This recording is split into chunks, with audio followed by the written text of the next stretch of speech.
Muchas bendiciones, mis queridos hermanos. Bienvenidos al curso, la segunda parte del panorama del Antiguo Testamento.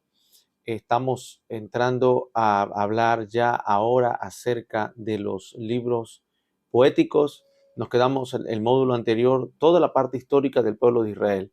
Hablamos acerca desde el libro de Génesis, lo que es el Pentateuco, lo que es todos los libros proféticos. Me refiero a los libros proféticos de, según la ideología o según la escritura, la tradición judía, que eran desde Josué hasta todo el reinado, hasta las crónicas, toda la historia del libro de Israel. Eso se le llamó libro profético porque era el relato de todo el acontecimiento profético del pueblo de Israel. La iglesia le puso a ello, San Agustín, en la época de la iglesia cristiana, le puso los libros históricos. Entonces estudiamos nosotros los libros, el Pentateuco, y estudiamos los libros históricos, desde Josué hasta el libro de Esther, en el contexto de la historia. En este curso, mis queridos, vamos a hablar acerca de los libros poéticos y vamos a entrar a los libros de los profetas mayores y los profetas menores. Es decir, vamos a comenzar desde Job hasta el profeta Malaquías. Durante todo este curso vamos a estar volviéndonos a empapar del tema, trayendo un desafío del desarrollo espiritual, un desafío al desarrollo intelectual referente a las Sagradas Escrituras. Digo desarrollo intelectual porque una de las cosas que el apóstol Pablo oró por la iglesia en Efesios capítulo 1 es para que la iglesia de Cristo logre desarrollar una inteligencia espiritual, una capacidad intelectual que sea abierta a comprender las verdades del Espíritu. Y cuando hablamos de los libros poéticos, en este caso, necesitamos tener una amplitud mental o una apertura mental, es decir, de manera en la cual entendamos los libros históricos desde los libros poéticos desde lo que son poéticos, poesía. Los libros poéticos nunca fueron libros para establecer doctrinas, porque la poesía no establece doctrina, la poesía es parte del arte. Y de aquí podemos nosotros entender, mis queridos, que Dios está en el arte, respalda el arte, es parte del arte. Estos libros son, se les llama poéticos, están envueltos en la parte musical, están envueltos en la parte lírica, está envuelto en la parte de la prosa, está envuelto en una literatura sapiencial, en una literatura antitética, en una literatura en sinónimos, en parábolas, en ejemplos, etcétera, etcétera. De manera que para poder sacarle mucho más provecho a esto, debemos de sacarnos el chip de la doctrina, el chip de la doctrina, de hacer encajar los libros poéticos y también los libros proféticos dentro de un marco doctrinal. Sáquese el chip en este curso, sáqueselo, porque vamos a hablar acerca de un lenguaje que funcionó mucho en la época de Israel en medio de su contexto histórico, que era la parte poética y qué función tendría. Y luego la parte profética, son dos, ¿ya? ¿Qué función tendrían? ¿Cómo se movían estas dos esferas? Muy bien, hoy voy a hablar acerca del libro de Job y voy a hablar acerca del libro de los Salmos. Creo yo que es como sería muy corto poder en una sola clase hablar de todos los libros de los Salmos.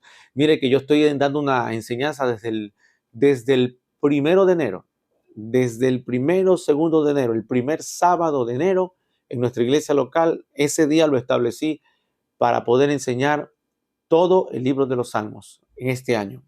Y hasta esta fecha en el que se está grabando este video, voy por el Salmo número 30. Es decir, que en 6 meses, dando una clase semanal de un salmo por semana, estudiarlo, escudriñarlo, abrirlo, he desarrollado solo 30. Lo que significa que si seguimos con una clase, podríamos tomar 60 salmos en el año, 120 salmos en 2 años. Y mire usted, 150 salmos en 2 años y medio. El poder estudiar un salmo semanal. Evidentemente se podría hacerlo todos los días, pero ¿qué provecho tiene poder abrir un salmo todos los días y escudriñarlo de una manera en la cual extraer el aprendizaje si no tenemos el tiempo para practicarlo? Hay que dejar un tiempo para que la palabra vaya asimilando, la palabra se vaya desarrollando en nosotros y la palabra dé fruto en nosotros. Por eso una distancia prudencial para poder estudiar los salmos, porque no es un libro de doctrina al cual yo podría establecer parte 1, parte 2, parte 3, como lo podríamos hacer en los días, día 1, día 2, día 3. Es un libro que hay que saberlo digerir. Al igual que el libro de los Proverbios, que es difícil también en parte de digerirlo, porque Proverbios no es profecía, Proverbios no es profecía, esto tiene que saberse remarcar. Ya proverbios son ejemplos, son sinónimos, son en caso ilustraciones. Salmos no son profecías, salmos son ilustraciones, salmos son cánticos, salmos son oraciones, pero no son profecías. Que hay profecías dentro de las canciones, sí. Que hay profecías dentro de los cánticos, sí, pero hay que saber detectar cuándo es la profecía y cuándo se cumplió la profecía, o cuándo es un patrón de vida o un patrón de comportamiento, porque el que usted aprenda ciertos patrones de comportamiento que menciona la Biblia no significa que sea una profecía, sino que si alguien cumple esos patrones de comportamiento, la misma Biblia da los resultados que va a tener esos patrones de comportamiento. Muy bien, vamos al libro de Job. ¿Qué le parece? Vamos al libro de Job. Aquí tengo yo algunas Biblias para poder jugar en esta hora con el tema de la enseñanza y poderle compartir un mejor tema. Me gustaría que usted vaya siguiendo la línea del texto básico que nosotros tenemos para que no se vaya perdiendo, sino que vaya en sintonía. Entonces, el libro de Job que explica la perseverancia del hombre y la fidelidad de Dios. La perseverancia del hombre y la fidelidad de Dios. Eso es lo que va a explicar el libro de Job y se va a resaltar. Así que tiene que usted entender la importancia de la poesía en el Antiguo Testamento. No era una poesía que rimaba, simplemente era una poesía, se basaba en líneas de pensamientos paralelas. El paralelismo es la característica más importante de la poesía hebrea. Usaban bastantes paralelos o similes para poder ejemplificar un mensaje que querían dar. En este caso, Jesús, por ejemplo, cuando quería decir un mensaje, usaba una parábola o un simil para poder dar la ilustración del mensaje que quería dar. Entonces, quiero decirle que hay 4 tipos de pensamientos paralelos que destacan la poesía hebrea.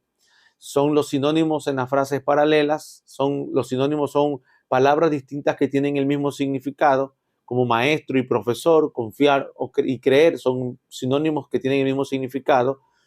Tenemos antitéticos en las frases paralelas, ya es como una antítesis del opuesto de algo, una antítesis del opuesto de algo. Ya la palabra anti significa en contra, es una contra de una tesis. Por ejemplo, anticristo es alguien que está en contra de Cristo. Son opuestos en todo sentido. Entonces aparecen los antitéticos, que son las antítesis. El odio es la antítesis del amor. ¿Ya? A los poetas judíos les gustaba escribir pensamientos paralelos que eran opuestos. Este método de contraste aparece frecuentemente en los libros de sabiduría, la parte antitética, la antítesis. Jesús siempre utilizaba textos antitéticos, por ejemplo, la regla de oro, habéis oído decir, no hagan a los hombres lo que no les gustaría que haga yo, y viene la antitética. Pero yo digo lo contrario, hagan lo positivo, hagan lo que los hombres quisieran que hagan por ustedes. Tercero, se usa en la poesía hebrea complementarios en las frases paralelas. En este tercer tipo de poesía, una frase se construye sobre otra previa. Este tipo de poesía también se llama el paralelismo sintético, es decir, sintetizar significa mezclar varios elementos para componer una sola unidad. La poesía, al igual que los dones espirituales, por ejemplo, el don de la palabra de ciencia y el don de la profecía, son como los colores del arco iris. Pues tú no sabes cuándo comienza uno y cuándo termina el otro. Los colores del arco iris de lejos tú los ves, son 6, 7 colores específicos, pero ¿cuándo termina uno y cuándo termina el otro? Listo. Esta es una forma complementaria de la profecía, de comenzar una frase cuando termina otra, o de decir unificar la frase. Entonces, por eso se hace difícil separar la frase. ¿Qué querrá decir? Y a veces una frase significa dos cosas al mismo tiempo. Ya. Entonces vemos que existen estos 4 tipos. Ya les dije, número 1, sinónimos de las frases paralelas. Número 2, tenemos las antítesis o las frases antitéticas. Número 3, el complementario de la frase paralela. Y número 5, el ejemplo de una frase paralela. El ejemplo de una frase paralela. Este 4 tipo de paralelismo en poesía es una línea como para dar un ejemplo. A dar un ejemplo, como decir, vea la hormiga o perezoso. Quiere decirle al perezoso, por ejemplo, que salga de ese estado, pero le pone un ejemplo, la hormiga. O miren las langostas que no tienen capitán y sin embargo andan en cuadrilla, etcétera, etcétera. Muy bien, dando esta introducción acerca de la poesía y de las herramientas que se utilizan para la escritura de estos libros, vamos al libro de Job. Vamos al libro de Job, ¿ok? Primero que todo, vamos a ver la autoría del libro de Job. ¿Quién escribiría este libro de Job? A saber. Solo se sabe, hermano, que lleva el nombre, lleva el libro lleva el nombre del personaje central. Así es la palabra. El nombre lleva el libro lleva el nombre de la palabra del personaje central. En este caso es Job, porque toda la historia gira en torno a Job. Así que se desconoce quién es el autor. Posiblemente este libro haya sido escrito en la época de Salomón, en la época de Salomón, que fue el auge de la poesía y el auge de la formación y proliferación de la sabiduría y las letras. Pero esta historia, la historia de Job, se dice que ocurrió en la época de Abraham. Por ahí, en la época de Abraham fue que ocurrió, y porque da ciertos rasgos que ocurren en esta época patriarcal, la verdad. Bueno, pues en esta parte del autor que redacta el libro, permítanme darle unas palabras. Se menciona que Job era versado en tierras lejanas, se menciona que en aquellas tierras habían varios productos varios, se menciona que habían varias profesiones, se menciona que estaban familiarizados con las plantas y con los animales, se menciona que era sabio y conocía la sabiduría tradicional, ya. Sobre todo dice que poseía Job una sensibilidad espiritual, oraba, dice, todas las mañanas antes de amanecer, practicaba la oración, no estaba practicando el politeísmo, de una manera u otra mantenía una cercanía con el Dios único, ¿ya? Y se usa muy frecuentemente el nombre del pacto de Dios, Yahvé, que confirma que era un israelita. En este caso, pues el relato que escribe, y lo escribe desde una perspectiva yavista, ya del nombre de Dios, de Yahvé o Yahweh. Pero este es el contexto de lo que gira alrededor del autor. ¿Cuál es el contexto histórico de la historia de Job? Pues como les menciono, el contexto histórico vendría a ser de la época patriarcal. Era alguien que mantenía riquezas y poseía ganados y sirvientes, y era pues una cabeza de familia como los patriarcas de aquella época. Así que Job desempeñaba funciones sacerdotales, ofrecía sacrificios por su familia. Esto es importante notar. Pero en aquella época no estaba funcionando el sacerdocio, no estaba funcionando no había tabernáculo en la época patriarcal. Por lo tanto, al igual que Abraham podía oficiar para hacer los sacrificios. Así que como los patriarcas superó los 100 años, La acción sucede en Uz, al norte de la península arábiga, según el capítulo 1, versículo 1, generalmente asociada con Edom. Los tres amigos de Job también tenían relación con los edomitas y con los sureños, como el joven Eliú. Aunque Job enmarca el periodo patriarcal, se desconoce la fecha de la escritura. No se sabe exactamente en qué momento fue escrito. Pues le digo, hay una posibilidad que haya sido escrita en la época de Salomón, otra posibilidad que haya circulado esta historia, esta tradición en la época de Moisés, cuando él estaba en Madián. Son posibilidades. ¿Cuál es el mensaje y el propósito de este libro? Maravilloso. Pues este libro tiene tres ejes principales: el carácter, la rectitud y la justicia. De eso se trata, del carácter, la rectitud y la justicia. Se cree que Job vivió una larga vida, como de unos 200 años, más o menos unos 200 años, que eran común en los días de Abraham, según la historia, ¿verdad?, que se marca. El nombre que Job utiliza para mencionar a Dios continuamente es el Shaddai. Se menciona 31 veces el Shaddai, que era el nombre que normalmente se usaba. Como Shaddai significa el Señor, el Todopoderoso, y era el nombre que usaban normalmente, pues, los patriarcas. Ok. Los temas y el propósito, pues, de Dios, como lo menciono, tienen que giran alrededor del carácter, giran alrededor de la justicia y giran alrededor de la rectitud. Todo esto tiene que ver con la voluntad de Dios, que no se hace plenamente en la tierra. Dice que los hombres estaban de continuo en el mal, pero Job estaba haciendo lo correcto, era un hombre justo, era un hombre correcto, era un hombre íntegro. Entonces vemos que la voluntad de Dios no se hace plenamente en la tierra. Aparece un personaje aquí mencionado de una manera muy épica, Satanás, y vemos el movimiento que hace. Y digo muy épica porque lo describe con detalles. Primero que todo, el que escribe el libro, ¿cómo podemos asegurar que la experiencia que tuvo de verlo a Satanás entrar entre los hijos de Dios y hablar con Dios fue real, fue una visión, fue un sueño, fue un pensamiento, fue una ilusión? ¿Cómo saberlo? Lo cierto es que está escrito y permanece aquí como parte de un libro sagrado en el canon judío y en el canon de la iglesia. Así que se respeta aquella incidencia.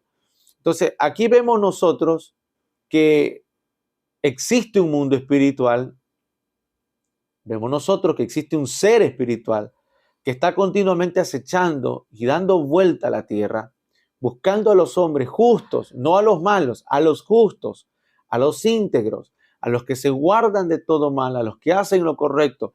Esos los busca Satanás y busca la forma en la cual se corte ese vallado, se corte el propósito de Dios para que seamos desconectados del Señor. Vemos nosotros en esta parte, mis queridos, que hay una intervención satánica en el propósito de Dios con Job, en la vida y en la familia de Job. No ignoremos las maquinaciones. Satanás es un ser real y no hay que jugar con el diablo. Entonces, el libro también nos muestra que Dios es justo y que Dios es misericordioso. Dios es justo y Dios es misericordioso. Así que mire, gran parte de la discusión del libro gira en torno al carácter y a la conducta y refleja los valores éticos. Todo el libro tiene que ver con el carácter del ser humano. De hecho, Job, cuando está discutiendo con los amigos, Job está justificando su carácter. Y él dice, ¿será que yo cometí algo mal? Mi carácter estuvo incorrecto. ¿Ya? Se presenta a Job como un hombre íntegro. Gira en torno a la integridad de Job el libro. Y Dios da testimonio de su carácter intachable. ¿No has visto a mi siervo Job, varón íntegro, que no ha apartado de todo mal? Así que mire esta parte del libro. Estos tres varones que llegaron y empezaron a juzgar a Job, empezaron a hablar diciendo de que Job posiblemente había hecho algo malo. Ellos hablaron mal de Dios. Porque recuerda, mire esto, Dios en el cielo había dado testimonio frente a Satanás que Job era íntegro, era justo, era temeroso y era apartado de todo mal. Y al final, cuando vemos en el capítulo 42, dice que Dios le dice a Job, yo no voy a escuchar la oración de tus amigos. Ora tú por ellos, a ti te voy a escuchar, a ellos no. ¿Por qué? Porque ellos no hablaron lo recto ante los ojos de Jehová. No hablaron lo recto de mí. Pero usted se va a encontrar que más hablaron ellos que Job. Los tres amigos hablaron más que Job, lo recriminaron. Y uno cuando lee esa parte, uno podría decir, wow, todo eso es palabra de Dios. No, eso no es palabra de Dios. Todo el contexto del libro de Job, uno puede decir, wow, todo eso, no, todas las declaraciones que ellos dieron, al final Dios las anuló y dijo, ellos no hablaron bien de mí. Entonces volvamos al principio. Y cuando leemos los comentarios que hacen estos tres amigos, vamos viéndolos desde un espíritu crítico. ¿Por qué ellos no están hablando bien? Ellos están juzgando a Job. Ellos están diciendo que Dios lo está castigando cuando Dios no lo estaba castigando.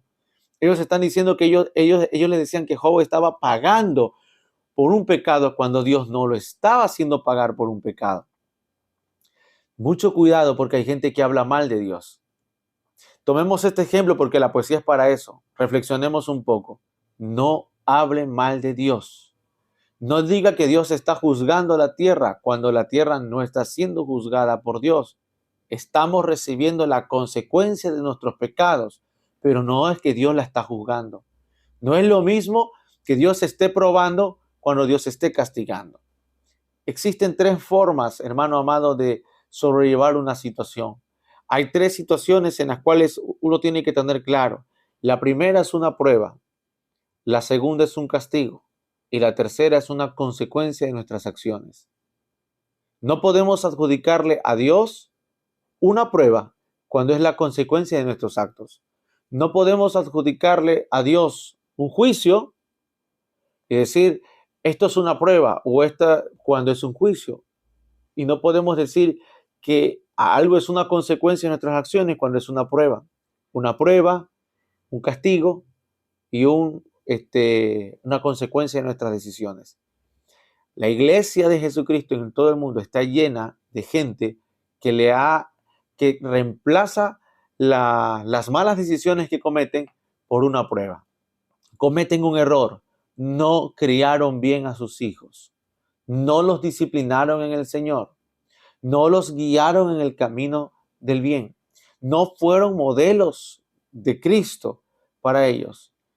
10 años después, en la adolescencia y en la juventud, no sembraron cuando eran niños, no sembraron cuando eran adolescentes y ahora están cosechando jóvenes en rebelión o están cosechando jóvenes en la apatía espiritual, están cosechando jóvenes en un área y le dicen al Señor, esto es una prueba.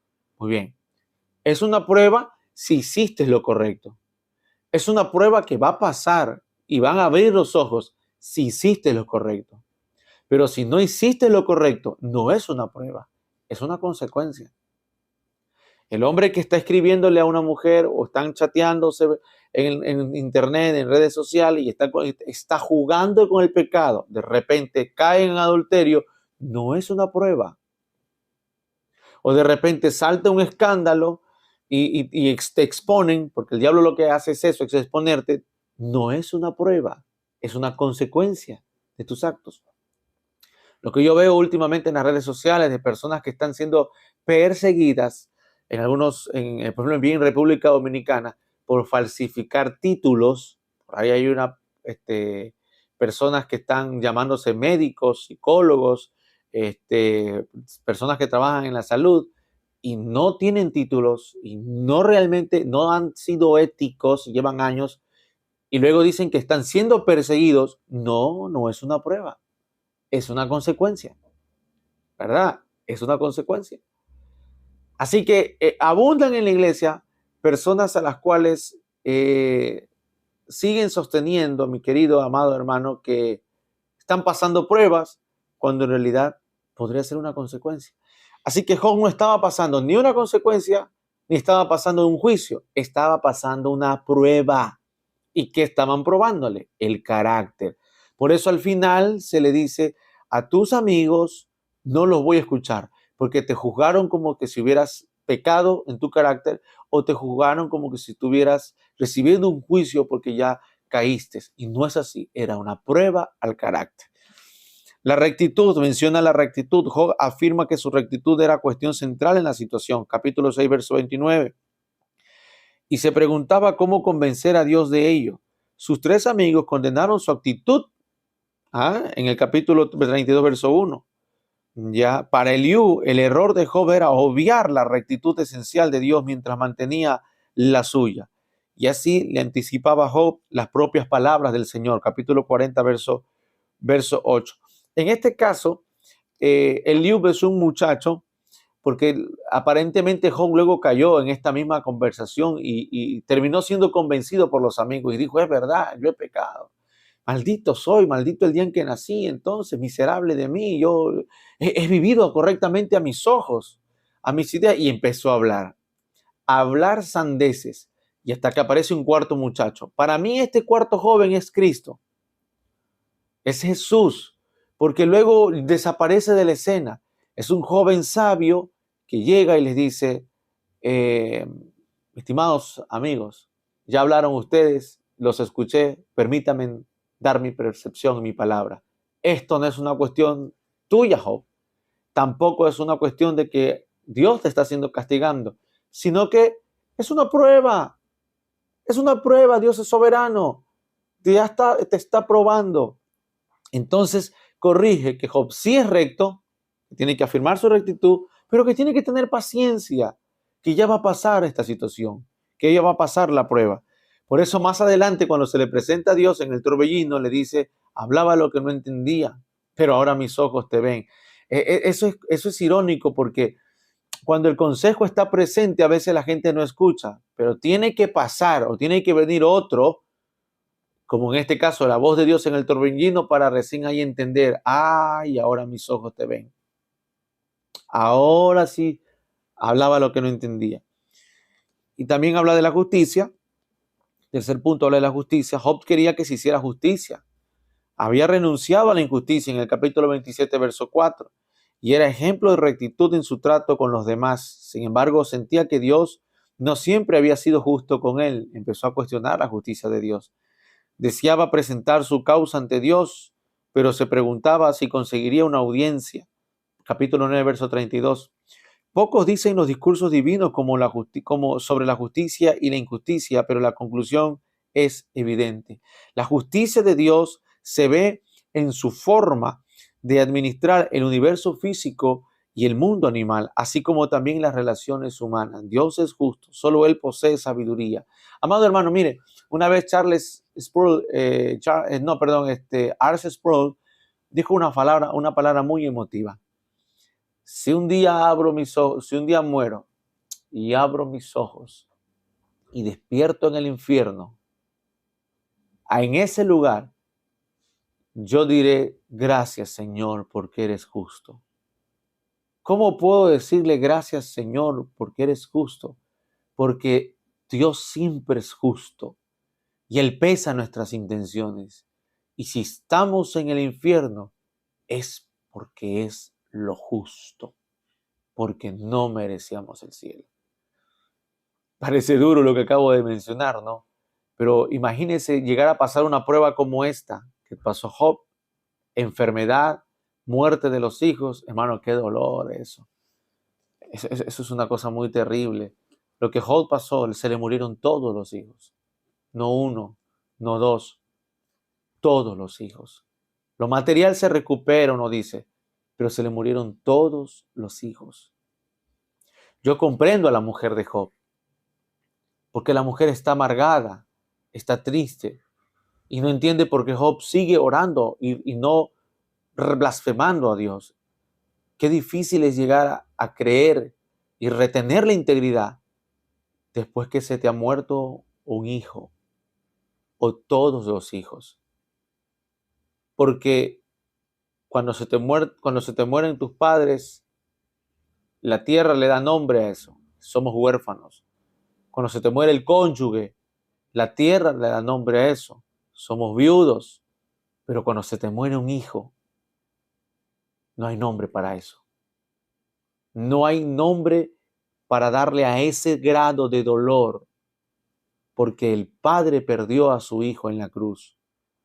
Y a partir de ahí no permitió que existiera nombre para ese dolor. Los padres que hemos perdido hijos, yo perdí una hija, a mi segunda hija la perdí y desde ahí yo me quedé con esa incertidumbre. Cuando va a nacer mi tercer hijo, Zair, yo estaba con mucha inseguridad, mucho temor. Por más que confiaba en Dios, había en mí ese temor. ¿Por qué? Porque venía perdiendo ya una hija. Y yo digo, Señor, y ahora que mi esposa está pasando las semanas del último embarazo que está teniendo, vuelve a saltarme la inseguridad.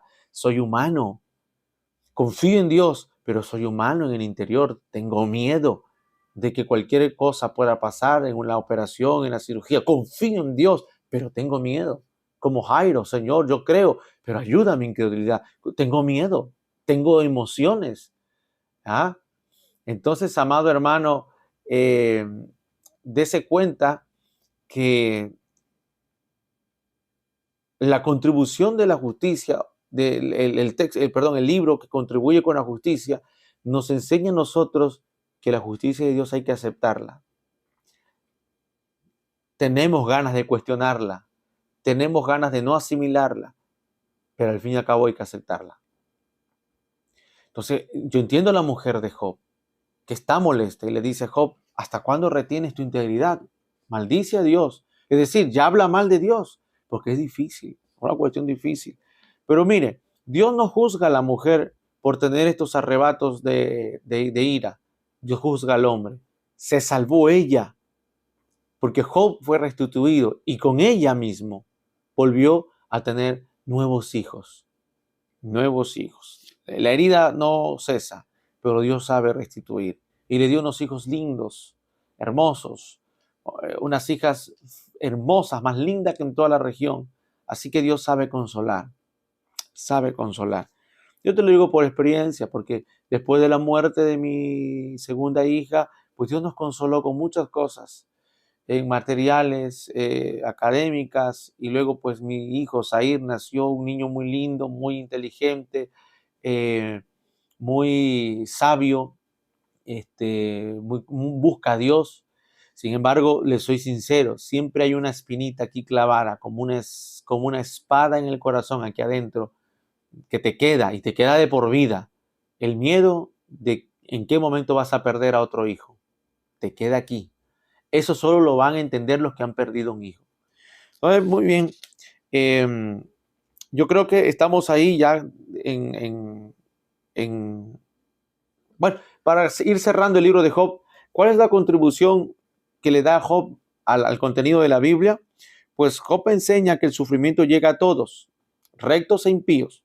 Dios no siempre libra a los rectos de los peligros y del dolor. ¿Ya? En definitiva, Él controla todas las situaciones, todas, de la vida e incluso limita el poder de Satanás.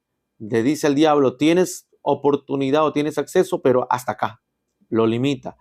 Así que el consuelo y la fortaleza de Dios siempre están al alcance del alma que confía en Él, en el Señor. Aunque Job trata el problema del sufrimiento, se concentra más en la naturaleza de la conducta humana ante un Dios soberano y santo, en armonía con el resto de las escrituras que nosotros estamos leyendo acá, en armonía con el resto de las escrituras. Este libro de Job enseña la práctica constante de una religión que se basa en una continua relación con Dios, en una relación viva con Dios. O sea, no quiero entrar en este marco de que Dios no es religión, sino en el sentido de la fe que tú practicas, la fe viva. La fe, la religión que Job practicaba era una relación viva con Dios. Así que la respuesta a los problemas y los objetivos de la vida radica en darle reverencia, en una reverencia adecuada al Señor, que es perfecto en todo su ser y en todas sus acciones.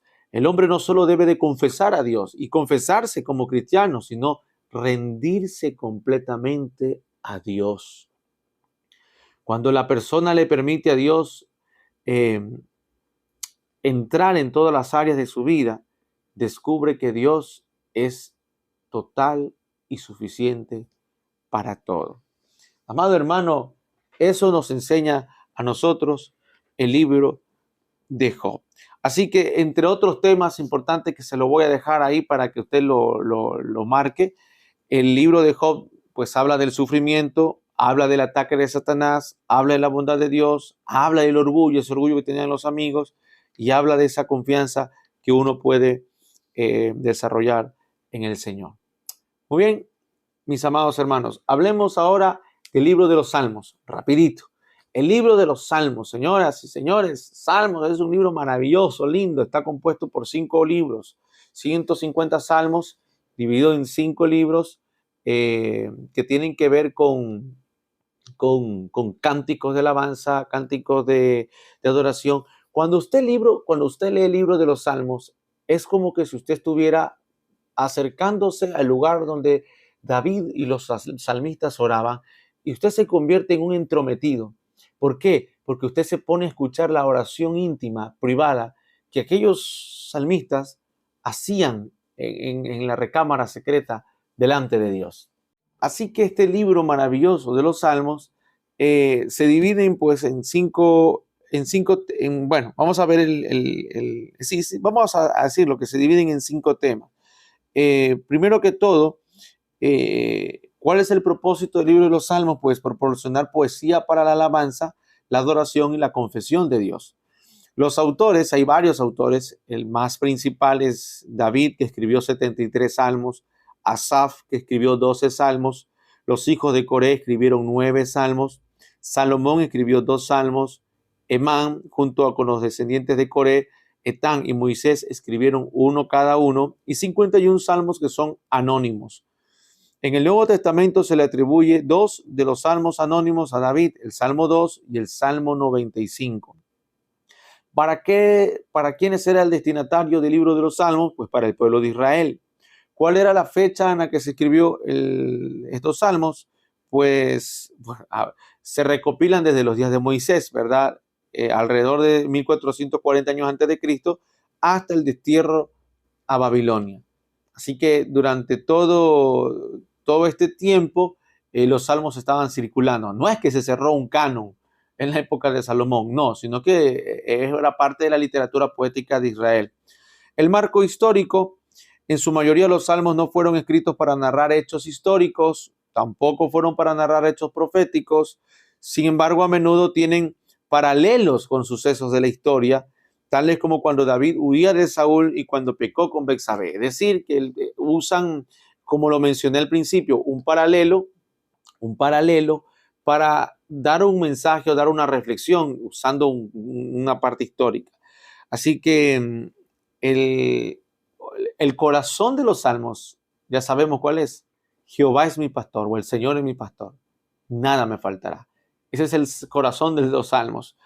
Y un versículo clave que podría ejemplificar todo el tema de los salmos, pues es Salmo 150, verso 6, el último salmo. Todo lo que respire, alabe a Jehová.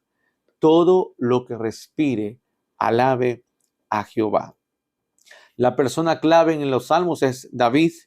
El lugar clave es el templo santo de Dios. ¿Ok? Y bueno, ¿cuáles son los temas importantes que se tratan en los salmos? La alabanza, es el poder de Dios, el perdón, la gratitud, la confianza. Mire que en el tema de la alabanza es importante enfocar nuestros pensamientos en Dios. Esto nos motiva a alabarlo. Es en el tema del poder, cuando nos sentimos sin fuerza, Dios puede ayudarnos y darnos la capacidad de superar toda la desesperación y todas las situaciones de sufrimiento.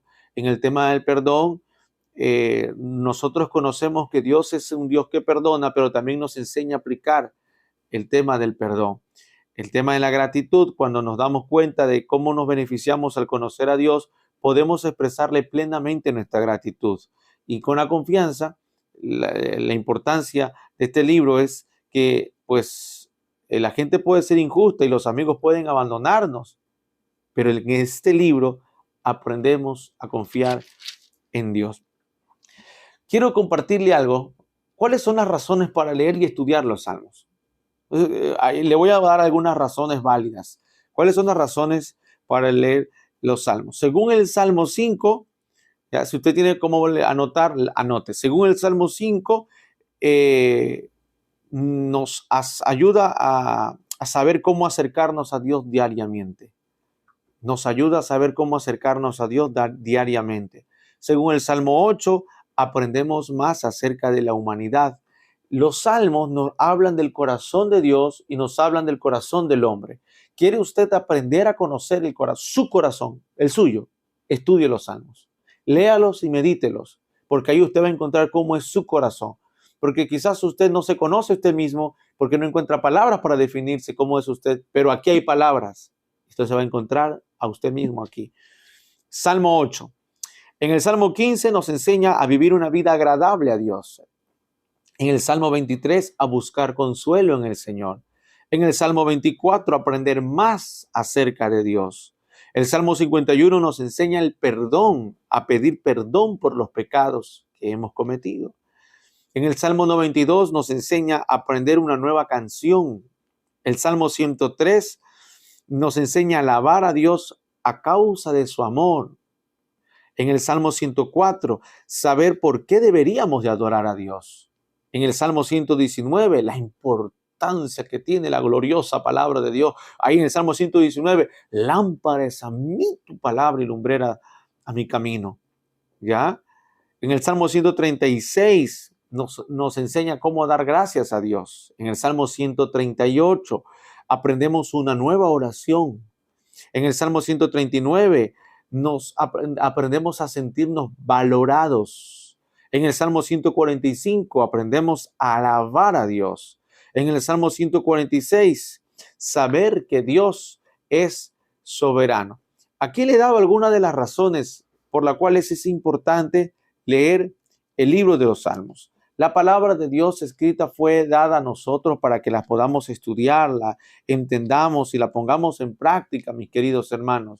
Este libro de los Salmos se presta diariamente para la aplicación, para que usted medite devocionalmente, se levante cada mañana o antes de dormir y lo lea y lo medite y se acueste o se vaya en el camino pensando, y Dios te va dando poco a poco sabiduría. Porque la sabiduría que Dios da a través de los salmos es como una lluvia que se va derramando, una lluvia que se va aflorando y nos va mostrando mucho más la sabiduría que necesitamos de parte del Señor.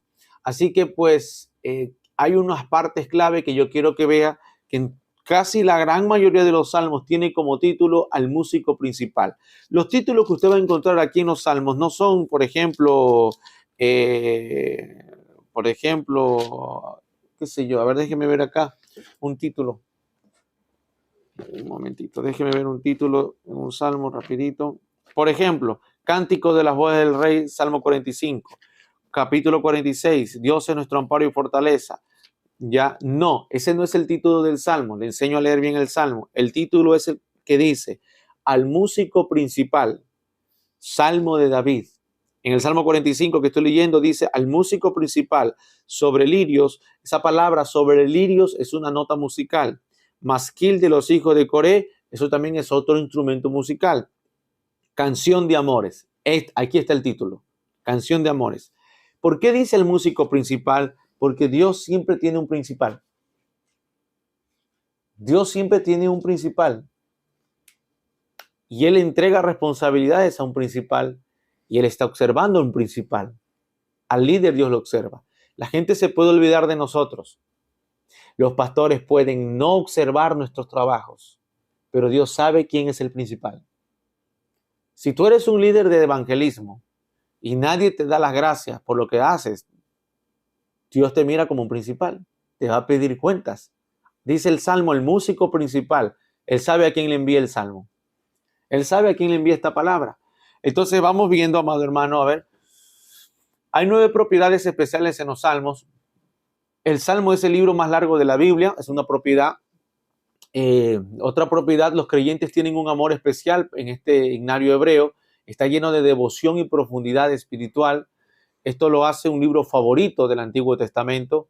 Aparece continuamente la palabra aleluya, que significa alabada a Yahweh, alelu, alabanza, Aleluya, alabar ya, alabar a Yahvé o alabar a Yahweh, y luego pues más adelante se traduce como alabar a Jehová o alabar al Señor. ¿Ok? Es una palabra que los creyentes se reconocen y no tiene cambio de idioma. Aleluya es aleluya en cualquier idioma. Los salmos se relacionan, punto 4, los salmos se relacionan con Dios, con nuestros sentimientos y necesidades más profundas. Como lo digo, ¿quiere conocerse usted mismo? Vaya a los salmos. ¿Quiere conocer a Dios? Vaya a los salmos. Hay 3 cosas en la Biblia: la ley, los profetas y los salmos. La ley nos enseña a conocer cómo Dios quiere que nos conduzcamos en la tierra. La ley, los patrones, la ley. La ley en el tabernáculo es un símil del atrio. La ley es para el atrio. La ley es para el lugar santo. La ley es para los sacerdotes. La ley es para ofrecer el sacrificio. La ley es para tener una nueva y una buena relación con Dios. Luego tenemos a los profetas. Los profetas son el atrio, es decir, la comunicación del mensaje de Dios hacia afuera. Pero luego tenemos el lugar santísimo. Y en el Antiguo Testamento eso serían los salmos, porque el lugar santísimo es el corazón de Dios. Es el lugar de intimidad, es el lugar secreto de Dios. Los profetas en el atrio, los libros de la ley en el lugar santo y los salmos en el lugar santísimo. ¿Quieres conocer a Dios íntimamente? ¿Quieres saber cómo piensa tu Dios, tu Padre Celestial? ¿Quieres conocer al Cristo? Aleluya. Mire, hay un Cristo histórico, que eso lo enseñan los gnósticos. Hay un Cristo resucitado, que eso lo enseña el apóstol Pablo. Pero hay un Cristo eterno que aparece desde el Antiguo Testamento y lo enseña el libro de los Salmos. Salmos te enseña una faceta eterna de Cristo, del Hijo, no del Cristo Hijo de María, sino del Hijo, el Espíritu del Hijo, el Dios Hijo, que desde la eternidad eran sus salidas. Que Dios te dé entendimiento para darle duro al Salmo. Entonces el Salmo se relaciona número 4, con nuestros sentimientos, nuestras necesidades más profundas también. Número 5, alrededor de la mitad de los Salmos incluyen oraciones de fe en tiempos difíciles.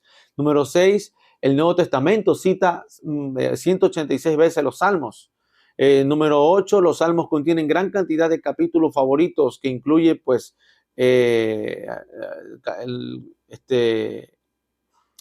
Salmo 1, 23, 24, 34, 37, 84 y llegamos hasta el Salmo 150. El Salmo 119 es el único salmo más largo de la Biblia. Contiene 22 letras del alfabeto hebreo, que comienza con Aleph, es la primera letra del alfabeto hebreo. Los siguientes 8 versículos comienzan con Bet, la segunda letra del alfabeto hebreo, y este patrón continúa con una letra hebrea cada 8 versículos, una estrofa. Así que el Salmo 119 completo contiene 176 versículos y esto es 8 versículos por cada una de las 22 letras del alfabeto hebreo. Interesante dato, ¿no? Ya, este dato lo estoy tomando de aquí del texto básico. Por último, los salmos son una poesía hebrea que se consideran pues una poesía paralela llena de sinónimos, antitéticos, complementarios y ejemplos, lo que mencioné al principio. ¿Ya? Vamos a ver. ¿Qué más puedo decir acerca de los salmos? Hay mucho más que hablar, pero no quiero entrar en detalle, porque imagínense, si yo entro en detalle, entonces me voy para una parte particular. Tipos de salmos. Ahí está. Vamos a ver los tipos de salmos para ir cerrando. Los tipos de salmos. Hay salmos, cánticos de aleluya o de alabanza. Hay cánticos de acción de gracia. Hay salmos de oración y de petición. Hay salmos de arrepentimiento. Hay cantos históricos. Hay cantos de alabanza a Dios como Rey. Hay cánticos en las reuniones públicas. Hay salmos de confianza y de devoción. Hay cantos de Sión. Hay cantos sobre la creación. Hay salmos de sabiduría, 11, hay salmos sobre el rey y el Mesías, llamados salmos mesiánicos, y hay salmos de juicio. Hay salmos de juicio. Note eso, casi que siempre nos adiestramos mucho más en la parte del salmo mesiánico, pero hay mucho más, hay distintos tipos de salmos en los cuales, conociendo los distintos tipos de salmos, podemos desarrollar un mejor estudio de la palabra de Dios. Iniciemos para cerrar con el Salmo 1. El Salmo 1, bienaventurado el hombre que no anduvo en camino de malos. ¿Quieres aprender el libro de los Salmos y tener una mejor relación con Dios? Sigue el consejo del Salmo 1. Bienaventurado el que no anduvo.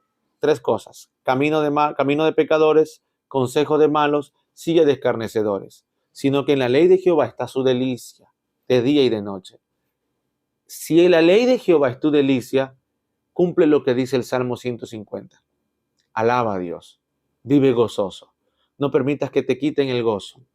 Ni las pruebas, ni el sufrimiento, ni las dificultades, ni las tentaciones, ni aún tus propios errores. Consejo final. Somos humanos y vamos a cometer errores. Vamos a pecar en esta carne. Vamos a pecar en el orgullo, en el corazón. Vamos a pecar con malos pensamientos. Pero miren los salmos. Dios nos perdona. Dios nos guía a su camino de justicia. Dios conoce lo que somos. En Él vamos a encontrar perdón. Las puertas siempre están abiertas. Siempre están abiertas. Sus cuerdas me cayeron. Salmo 8. Sus cuerdas me cayeron. Y en lugares deleitosos. Y es deleitosa la heredad que me ha tocado. Así que, ¿cuál es la heredad que nos ha tocado a nosotros según el Salmo 8? Pues la presencia de Dios. La presencia de Dios. Job y los Salmos. Esa ha sido la clase de la unidad número 1. Nos preparamos para Proverbios. Y Eclesiastés y Cantares para la siguiente clase. Un abrazo, muchas bendiciones.